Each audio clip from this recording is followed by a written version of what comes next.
ഞാൻ doctor Shimna, doctor Basil's homeo hospital, Pandikkad, Malappuram ജില്ല, നടക്കാവ്, കോഴിക്കോട് ജില്ല. ഇന്ന് ഞാൻ ഈ വീഡിയോയിൽ സംസാരിക്കാൻ പോകുന്നത് പല പുരുഷന്മാരിലും സാധാരണമായിട്ട് കണ്ടുവരുന്ന ഒരു പ്രശ്നത്തെക്കുറിച്ചാണ്. പ്രത്യേകിച്ച് പുതിയതായിട്ട് കല്യാണം കഴിഞ്ഞ ആളുകളിൽ അല്ലെങ്കിൽ ശീഘ്രസ്ഖലനം പോലത്തെ ബുദ്ധിമുട്ടുകൾ അനുഭവിക്കുന്ന ആളുകളിൽ ഇവർ നമ്മുടെ ക്ലിനിക്കിൽ വരുമ്പോൾ ഇവർ പറയുന്നത് ഇങ്ങനെയാണ്: ഡോക്ടറെ, ആദ്യം ഞങ്ങൾ ശാരീരിക ബന്ധത്തിൽ ഏർപ്പെട്ടു, ആ സമയത്ത് ഉദ്ധാരണം ശരിയായ രീതിയിൽ നടന്നില്ല. പിന്നെ രണ്ടാമത് ഏർപ്പെടാൻ പിന്നെ ഒരു പേടിയായി. ഇത് ശരിക്കും നടക്കുമെന്നില്ല, ഒരു പേടിയാണ് പിന്നെ വരുന്നത്, ഒരു ടെൻഷനായി മാറിയെന്ന് പലരും പറയാറുണ്ട്. ഞങ്ങൾ ഡോക്ടേഴ്സ് ഇതിനെ പെർഫോമൻസ് ആങ്സൈറ്റി എന്നാണ് പറയാറ്. ഇത് തികച്ചും ശാരീരികമായിട്ടുള്ളൊരു പ്രശ്നമല്ല, മറിച്ച് ഇതൊരു മാനസികപരമായിട്ടുള്ളൊരു പ്രശ്നമാണ്. ഒരു ആങ്സൈറ്റി അല്ലെങ്കിൽ ഒരു പേടി മാത്രമാണ് ഇത്. ഇങ്ങനത്തെ ഒരു പ്രശ്നം ഒരാൾ അനുഭവിക്കുകയാണെങ്കിൽ ഇവിടെ നമുക്ക് മരുന്നിന് പുറമെ ഒരു ചെറിയ കൗൺസിലിംഗ് തെറാപ്പി പോലത്തെ കാര്യങ്ങളാണ് അത്യാവശ്യമായിട്ടുള്ളത്. അപ്പോൾ ഞാൻ ഇന്ന് ഈ വീഡിയോയിൽ പെർഫോമൻസ് ആങ്സൈറ്റി എന്ന് പറഞ്ഞാൽ എന്താണ് എന്ന് വിശദമായിട്ട് പറഞ്ഞുതരാം. ഈ ഒരു പ്രശ്നം ആരിലൊക്കെയാണ് കൂടുതലായിട്ട് കാണുക, ഈ ഒരു പ്രശ്നം അനുഭവിക്കുന്നുണ്ടെങ്കിൽ അതിൻ്റെ ലക്ഷണങ്ങൾ എന്തൊക്കെയായിരിക്കും, ഈ ഒരു പ്രശ്നം ഉദ്ധാരണത്തിന് ഏത് രീതിയിൽ ബാധിക്കും, അതുപോലെ തന്നെ ഇനി ഇങ്ങനെ ഒരു പ്രശ്നം അല്ലെങ്കിൽ ഈ ഒരു പെർഫോമൻസ് ആങ്സൈറ്റി അനുഭവപ്പെടുന്നുണ്ടെങ്കിൽ ഇതിനെ മറികടക്കാൻ നമ്മൾ എന്തൊക്കെയാണ് ചെയ്യേണ്ടതെന്നും ഞാൻ വിശദമായിട്ട് ഈ വീഡിയോയിൽ പറഞ്ഞുതരാം. ആദ്യം തന്നെ ഞാൻ ഈ പെർഫോമൻസ് ആങ്സൈറ്റി എന്ന് പറഞ്ഞാൽ എന്താണെന്ന് പറഞ്ഞുതരാം. ലളിതമായിട്ട് പറയുകയാണെങ്കിൽ ഒരാൾക്ക് ബന്ധപ്പെടുന്ന സമയത്ത് തൻ്റെ പാർട്ട്ണറെ ശരിയായ രീതിയിൽ സാറ്റിസ്ഫൈ ചെയ്യാൻ പറ്റില്ല, അല്ലെങ്കിൽ തനിക്ക് ശരിയായ രീതിയിൽ പെർഫോം ചെയ്യാൻ പറ്റില്ല എന്ന ഒരു പേടി ഇയാളിൽ ഉണ്ടാവുക. ഇങ്ങനെ ഒരു പേടി ഉണ്ടാവുമ്പോൾ ഈ ഒരു സെക്സ് അല്ലെങ്കിൽ ഈ ഒരു ലൈംഗിക ബന്ധത്തിന് ഒരു പ്ലഷറായിട്ട് ഇവർക്ക് എടുക്കാൻ സാധിക്കാണ്ട് വരിക, മറിച്ച് ഈ ഒരു സെക്സ് അല്ലെങ്കിൽ ശാരീരിക ബന്ധത്തിൽ ഏർപ്പെടുന്നത് ഇവർക്കൊരു പ്രഷറായിട്ടാണ് അനുഭവപ്പെടുന്നത്. ഇങ്ങനെ ഈ ഒരു ശാരീരിക ബന്ധത്തിൽ ഏർപ്പെടുന്നത് പ്രഷറായിട്ട് അനുഭവപ്പെടുന്നത് കൊണ്ട് തന്നെ ഇവരിൽ ഒരു പ്ലഷർ ഹോർമോൺസ് അല്ലെങ്കിൽ ഹാപ്പി ഹോർമോൺസ് അല്ല ഡെവലപ്പ് ചെയ്യുന്നത്, മറിച്ച് ഈ ഒരു സ്ട്രെസ് ഹോർമോൺസ് കൂടുതലായിട്ട് പ്രൊഡ്യൂസ് ചെയ്യുകയും അതിൻ്റെ ഒരു ഭാഗമായിട്ട് ഇവർക്ക് ഈ ഒരു സെക്ഷൽ റെസ്പോൺസ് കുറയുകയും ചെയ്യുന്നത്. ഇങ്ങനെ ഈ ഒരു സെക്ഷൽ റെസ്പോൺസ് കുറയുന്നത് കാരണം ഇവർക്ക് പിന്നെ ഉണ്ടാവുന്ന ഒരു പ്രശ്നം പറഞ്ഞു കഴിഞ്ഞാൽ ഇവർക്ക് ഉദ്ധാരണം ശരിയായ രീതിയിൽ നടക്കുന്നില്ല. ഇനി നടന്നാൽ തന്നെ ഈ ഒരു ഉദ്ധാരണത്തിന് നിലനിർത്തി കൊണ്ടുപോകാൻ ഇവർക്ക് സാധിക്കുന്നില്ല, അല്ലെങ്കിൽ ശീഘ്രസ്ഖലനം പോലത്തെ ബുദ്ധിമുട്ടുകൾ സംഭവിക്കാം. പലരും വിചാരിക്കുന്നത് ഉദ്ധാരണം ശരിയായ രീതിയിൽ നടന്നില്ലെങ്കിൽ അത് ലിംഗത്തിൻ്റെ ഒരു പ്രശ്നം മാത്രമാണ് എന്നാണ്. പക്ഷെ അത് അങ്ങനെയല്ല. ഉദ്ധാരണം ശരിയായ രീതിയിൽ നടക്കണമെങ്കിൽ നിങ്ങളുടെ തലച്ചോറിന്ന് ശരിയായ രീതിയിൽ നെർവ് സിഗ്നൽസ് വരണം. ഈ ഒരു നെർവ് സിഗ്നൽസ് ലിംഗത്തിലേക്കില്ല രക്തയോട്ടം ശരിയായ രീതിയിൽ നടത്തി കഴിഞ്ഞാലാണ് ഉദ്ധാരണം ബന്ധപ്പെടുന്ന സമയത്ത് ഉദ്ധാരണം ശരിയായ രീതിയിൽ നിലനിർത്തി കൊണ്ടുപോകാൻ സാധിക്കുന്നത്. ഇതുപോലെ ഈ ഒരു പെർഫോമൻസ് ആങ്സൈറ്റി ഇല്ല ആളുകളിൽ കൂടുതലായിട്ട് സ്ട്രെസ് അനുഭവപ്പെടുന്നത് കൊണ്ട് തന്നെ സ്ട്രെസ് ഹോർമോൺസ് ആയിട്ടുള്ള അഡ്രിനാലിൻ, കോർട്ടിസോൾ ഒക്കെയാണ് കൂടുതലായിട്ട് ഉൽപ്പാദിക്കപ്പെടുന്നത്. ഈ അഡ്രിനാലിന്, കോർട്ടിസോള് ഒക്കെ ലിംഗത്തിലേക്കുള്ള നേരിയ രക്തക്കൊഴലുകളെ ഒന്നുകൂടി ചുരുക്കിക്കളയും. അപ്പോൾ ഇത് കാരണം ലിംഗത്തിലേക്കുള്ള രക്തയോട്ടം കുറയാനും ഉദ്ധാരണം ശരിയായ രീതിയിൽ നിലനിർത്തി കൊണ്ടുപോകാനും ഇതുപോലെ പെർഫോമൻസ് ആങ്സൈറ്റി ഇല്ല ആളുകൾക്ക് സാധിക്കില്ല. ഇനി ഞാൻ പറയാൻ പോകുന്നത് ഈ ഒരു പെർഫോമൻസ് ആങ്സൈറ്റി ഇല്ല ആളുകളിൽ കാണുന്ന ലക്ഷണങ്ങളാണ്. പെർഫോമൻസ് ആങ്സൈറ്റി ഇല്ല ആളുകൾ ശാരീരിക ബന്ധത്തിൽ ഏർപ്പെടുന്നതിന് മുമ്പ് തന്നെ ഇവർ വലിയ രീതിയിൽ ടെൻഷൻ അനുഭവിക്കുന്നുണ്ടാവും. കൂടുതലായിട്ട് ഓവർ തിങ്കിങ് ചെയ്യുന്ന ആളുകളായിരിക്കും. പ്രത്യേകിച്ച് ഈ ഒരു പ്രാവശ്യം എനിക്ക് ശാരീരിക ബന്ധത്തിൽ ഏർപ്പെടുന്ന സമയത്ത് ഇത് ശരിയായ രീതിയിൽ ഉദ്ധാരണം നടക്കുമോ, അതല്ല എനിക്ക് എൻ്റെ പാർട്ട്ണറിനെ ശരിയായ രീതിയിൽ സാറ്റിസ്ഫൈ ചെയ്യാൻ പറ്റുമോ എന്നുള്ള ഒരു ഓവർ തിങ്കിങ് ചെയ്തുകൊണ്ടിരിക്കുന്ന ആളുകളായിരിക്കും. മൂന്നാമതായിട്ട് ഇവർ ഒരു പ്രാവശ്യം ഇതിൽ ഫെയിലായി കഴിഞ്ഞാൽ രണ്ടാമത് ഇതൊന്ന് ശ്രമിക്കാൻ ഇവർക്ക് ഭയങ്കര പേടിയായിരിക്കും. ഇവർക്ക് മോർണിംഗ് ഇറക്ഷൻസ് ഒക്കെ ശരിയായ രീതിയിൽ നടക്കുന്നുണ്ടാവും. പക്ഷേ ശാരീരിക ബന്ധത്തിൽ ഏർപ്പെടുന്ന സമയത്ത് ഇവർക്ക് ഉദ്ധാരണം കിട്ടുന്നുണ്ടാവില്ല. അതുപോലെ തന്നെ ഫീമെയിൽ പാർട്ട്ണറിനെ സാറ്റിസ്ഫൈ ചെയ്യാൻ പറ്റുമോ എന്നുള്ള ഒരു വലിയ ടെൻഷനും ഇവരിലുണ്ടാവും.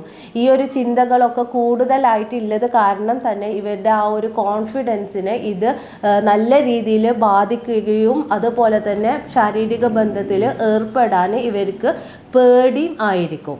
ഏതൊക്കെ തരം ആളുകളിലാണ് ഇതുപോലത്തെ ഈ ഒരു പെർഫോമൻസ് ആങ്സൈറ്റി കൂടുതലായിട്ട് കാണുക എന്ന് ഞാൻ പറഞ്ഞുതരാം. പ്രത്യേകിച്ച് പുതിയതായിട്ട് കല്യാണം കഴിഞ്ഞ, അതായത് ന്യൂലി വെഡഡ് ആയിട്ടുള്ള പുരുഷന്മാരിൽ ഇത് കൂടുതലായിട്ട് കണ്ടുവരുന്നുണ്ട്. ആദ്യ രാത്രിയിൽ ഉണ്ടാവുന്ന ആ ഒരു ടെൻഷനൊക്കെയാണ് ഇതിൻ്റെ കാരണം. രണ്ടാമതായിട്ട് ശീഘ്രസ്ഖലനം പോലത്തെ ആളുകൾക്ക് ബന്ധപ്പെടുന്ന സമയത്ത് സ്ഖലനം പെട്ടെന്ന് സംഭവിക്കുമോ എന്നുള്ള ഒരു ആങ്സൈറ്റി അവർക്ക് ഉണ്ടാവും. മൂന്നാമതായിട്ട് കൂടുതലായിട്ട് സ്ട്രെസ്സ്, അത് എന്ത് തരം സ്ട്രെസ് ആയാലും, ജോബ് സ്ട്രെസ് ആവാം, ഫിനാൻഷ്യലി ഉണ്ടാവുന്ന സ്ട്രെസ് ആവാം, അല്ലെങ്കിൽ നിങ്ങളുടെ റിലേഷൻഷിപ്പിൽ വരുന്ന സ്ട്രെസ്സ് ഒക്കെ ഈ ഒരു പെർഫോമൻസ് ആങ്സൈറ്റി ഉണ്ടാക്കാനുള്ള ഒരു കാരണമാണ്. നാലാമതായിട്ട് ആദ്യമായിട്ട് ശാരീരിക ബന്ധത്തിൽ ഏർപ്പെടുന്ന ആളുകളിലും ഈ ഒരു പെർഫോമൻസ് ആങ്സൈറ്റി കണ്ടുവരാറുണ്ട്. കൂടുതലായിട്ട് പോൺ വീഡിയോസ് കാണുന്ന ആളുകളിലും പെർഫോമൻസ് ആങ്സൈറ്റി ഉണ്ടാവാറുണ്ട്. യങ്ങായിട്ടില്ല, അതായത് ചെറുപ്പക്കാരിൽ ഇതുപോലെ ഈ ഒരു പെർഫോമൻസ് ആങ്സൈറ്റി കൂടി വരാനുള്ള ഒരു പ്രധാന കാരണം പറയുന്നത് ഈ പോൺ വീഡിയോസിന് കൂടുതലായിട്ട് ഇവർ ഇത് അഡിക്റ്റഡ് ആയതുകൊണ്ടാണ്. ഈ ഒരു പോൺ വീഡിയോസിൽ കൂടുതലായിട്ട് അൺറിയലിസ്റ്റിക് ആയിട്ടുള്ള എക്സ്പെക്റ്റേഷൻസ് ആണ് കൊടുക്കുന്നത്. ഈ പോൺ വീഡിയോസിലുള്ള ആക്ടേഴ്സ് ട്രെയിൻഡ് ആണ്. അതുപോലെ തന്നെ ഈ കുറേ എഡിറ്റിംഗ് എല്ലാം കഴിഞ്ഞിട്ടാണ് ഈ വീഡിയോസ് വരുന്നത്. ലോങ് ആയിട്ട്, അതായത് കുറേ ഡ്യൂറേഷനിലുള്ള സീൻസ് ആണ് ഈ ഒരു പോൺ വീഡിയോസിൽ കാണുന്നത്. ഈ ഒരു പോൺ വീഡിയോസ് കൂടുതലായിട്ട് കാണുന്ന ആളുകൾ എക്സ്പെക്റ്റ് ചെയ്യുന്നതും ഈ ഒരു രീതിയിലുള്ള ഒരു സെക്ഷൽ റിലേഷൻഷിപ്പ് ആയിരിക്കും. അപ്പോൾ അവർ റിയൽ ആയിട്ടുള്ള ഒരു സെക്സ് ലൈഫിലേക്ക് എൻ്റർ ചെയ്യുമ്പോൾ, അല്ലെങ്കിൽ റിയൽ ആയിട്ടുള്ള ഒരു ശാരീരിക ബന്ധത്തിലേക്ക് ഏർപ്പെടുന്ന സമയത്ത് ഇവരുടെ ബ്രെയിൻ ആകെ കൺഫ്യൂസ്ഡ് ആയി പോകും.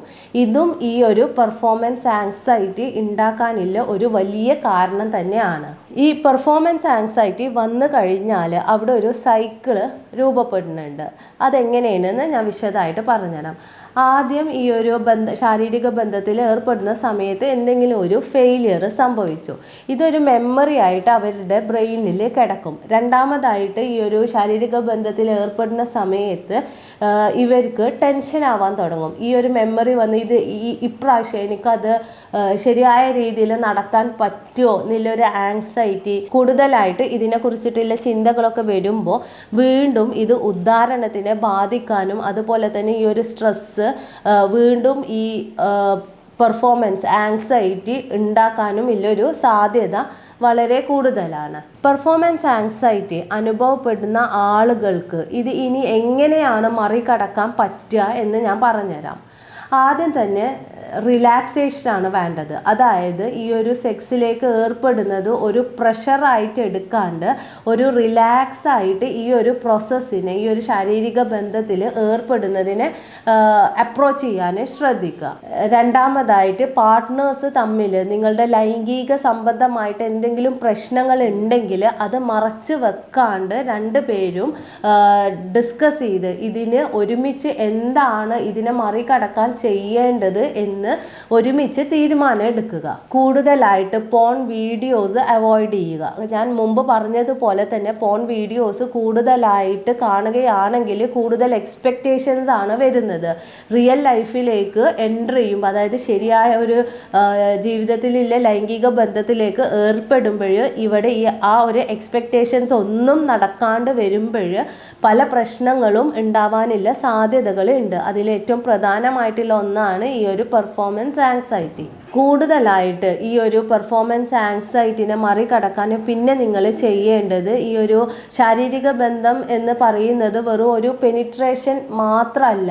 നിങ്ങൾ ഒരു ടച്ച്, ഒരു അഫെക്ഷൻ അല്ലെങ്കിൽ പാർട്ട്ണറുമായിട്ടുള്ള ഒരു ഇമോഷണൽ കണക്ഷനൊക്കെ വളരെ അധികം പ്രാധാന്യമുണ്ട്. അപ്പോൾ കൂടുതലായിട്ട് ഈ ഒരു പ്രോസസ്സിന് പുറമെ ഒരു ഇൻറ്റിമസി ക്രിയേറ്റ് ചെയ്യാനും ഒരു ഹെൽത്തി റിലേഷൻഷിപ്പ് നിങ്ങളുടെ പാർട്ട്ണറുമായിട്ട് ഡെവലപ്പ് ചെയ്യാനും ശ്രദ്ധിക്കുക.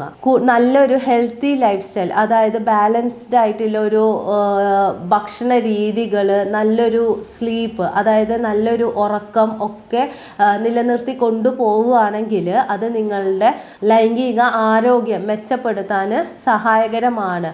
അപ്പോൾ നല്ലൊരു രീതിയിലുള്ള എക്സസൈസ്, ഡയറ്റ്, നല്ലൊരു പ്രോപ്പറായിട്ടുള്ള സ്ലീപ്പിംഗ് പാറ്റേൺ ഒക്കെ നിലനിർത്തി കൊണ്ടുപോകാൻ ശ്രദ്ധിക്കുക. ഈ ഒരു പെർഫോമൻസ് ആങ്സൈറ്റി ഇല്ല ആളുകൾക്ക് സ്വയം തന്നെ ഈ ഒരു കാര്യങ്ങളെല്ലാം ചെയ്ത് കഴിഞ്ഞ് ഈ ഒരു പ്രശ്നത്തിനെ നിയന്ത്രിച്ച് കൊണ്ടുപോകാൻ പറ്റുന്നതാണ്. പക്ഷെ ചില സാഹചര്യങ്ങളിൽ ഒരു ആങ്സൈറ്റി നിങ്ങൾക്ക് ഞാൻ മേലെ പറഞ്ഞ കാര്യങ്ങളെല്ലാം ചെയ്തിട്ടും ഇത് നിലനിൽക്കുകയാണ്, അതുപോലെ തന്നെ ഒരു 6 മാസമായിട്ട് തുടർച്ചയായിട്ട് ഇത് ഇങ്ങനെ ഉണ്ട്, ഇതിൽ ഒരു മാറ്റവും വരുന്നില്ല എങ്കിൽ നിങ്ങൾ എന്തായാലും ഒരു ഡോക്ടറെ കാണിക്കണം. അതുപോലെ തന്നെ ഈ ഒരു പെർഫോമൻസ് ആങ്സൈറ്റി കൂടുതലായിട്ട് നിങ്ങളുടെ ലൈംഗിക താല്പര്യത്തിനെ കുറക്കുന്നുണ്ട് എന്ന് തോന്നി തുടങ്ങിയാൽ ഈ ഒരു ആങ്സൈറ്റിയുടെ കൂടെ ഷുഗർ, കൊളസ്ട്രോൾ, BP, കൂടുതലായിട്ട് സ്ട്രെസ്സ് നിയന്ത്രിക്കാൻ പറ്റാത്ത രീതിയിൽ നിങ്ങൾക്ക് അനുഭവപ്പെടുന്നുണ്ടെങ്കിൽ, ഡിപ്രഷൻ പോലെയുള്ള ബുദ്ധിമുട്ടിലേക്ക് ഇത് എത്തിക്കുന്നുണ്ടെങ്കിൽ ഒക്കെ നിങ്ങൾ ഇതിൻ്റെ യഥാർത്ഥ കാരണം എന്താണ് എന്നൊരു വിദഗ്ധമായ ഡോക്ടറെ കണ്ട് പ്രോപ്പറായിട്ട് ഇവാലുവേറ്റ് നല്ല രീതിയിലുള്ള മരുന്നിൻ്റെ സഹായത്തോടെ എടുക്കേണ്ടത് നിർബന്ധം. ഈ പെർഫോമൻസ് ആങ്സൈറ്റി എന്ന് പറയുന്നത് ഒരു സാധാരണ പ്രശ്നമാണ്. ഇത് പല ആളുകൾക്കും പല സാഹചര്യങ്ങളിലും അനുഭവപ്പെട്ടിട്ടുണ്ടെങ്കിലും ഇതിനെ സ്വയം ഓവർകം ചെയ്ത് വരാനും സാധിക്കും. ഇത് ഒരിക്കലും ഒരു പുരുഷത്വത്തെ ബാധിക്കുന്ന ഒരു പ്രശ്നമല്ല. അതുപോലെ തന്നെ ഇത് തുടർച്ചയായിട്ട് അനുഭവപ്പെടുന്ന ഒരു പ്രശ്നവുമല്ല. ശരിയായ രീതിയിൽ ഇതിനൊരു ചികിത്സ എടുക്കുക, അല്ലെങ്കിൽ ഇതിനൊരു കൗൺസിലിംഗ് പോലത്തെ ട്രീറ്റ്മെൻറ്റ് കിട്ടുകയാണെങ്കിൽ ഇത് മാറ്റിയെടുക്കാൻ പറ്റുന്ന പ്രശ്നം തന്നെയാണ്. ഈ ഒരു വിഷയത്തിൽ നിങ്ങൾക്ക് എന്തെങ്കിലും സംശയമോ കാര്യങ്ങളോ ഉണ്ടെങ്കിൽ നിങ്ങൾക്ക് താഴെ കാണുന്ന നമ്പറിൽ ബന്ധപ്പെടാം. ഞാൻ doctor Shimna, doctor Basil's homeo hospital, Pandikkad, Malappuram ജില്ല, നടക്കാവ്, കോഴിക്കോട് ജില്ല.